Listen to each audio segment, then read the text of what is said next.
इतिहास के पन्नों से आज फिर हम आपके सामने एक नया इतिहास निकाल कर लाए हैं। तो आइए जानते हैं इतिहास के पन्नों में आज की तारीख को आखिर क्या घटित हुआ था। 22 सितंबर 1791 को माइकल फैराडे का जन्म हुआ था। यह लंदन के निवासी थे। वह एक प्रायोगिक भौतिक वैज्ञानिक थे। उन्होंने कोई औपचारिक शिक्षा प्राप्त नहीं की। अपने जीवन के आरंभिक काल में उन्होंने पुस्तक बंधन की दुकान पर कार्य किया। वह दुकान पर आने वाले पुस्तकों का अध्ययन करते थे। इससे उनकी विज्ञान में रुचि उत्पन्न हो गई।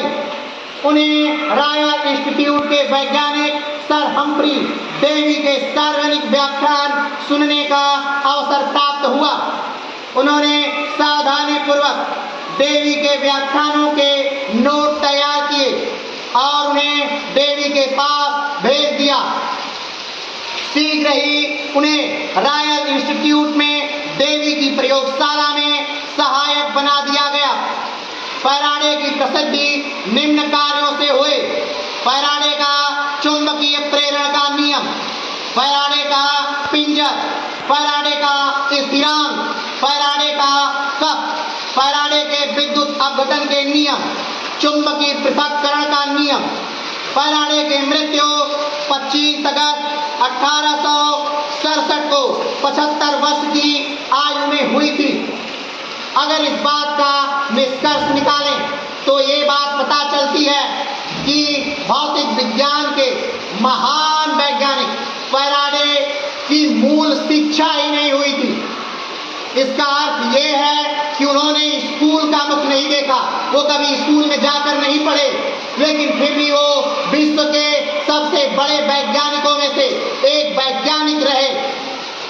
ये प्रतिभा ये बताती है कि ये जरूरी नहीं कि आप विद्यालयों में अगर पढ़ रहे हैं तभी आप विद्वान होंगे। विद्वता किसी की मोहताज नहीं होती।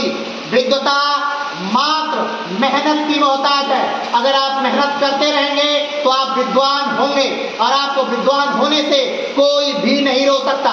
ऐसा ही उदाहरण हमने आपको कई बार बताया कि थॉमस अल्वा एडिसन का भी था। शुरू में उनके कान से सुनाई नहीं देता था।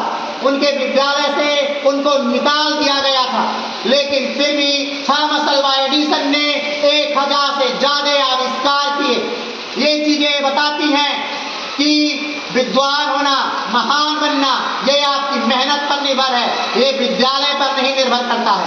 तो इतिहास के पन्नों से आज के लिए इतना ही। फिर मिलते हैं एक नए इतिहास के साथ। तब तक के लिए जय हिंद।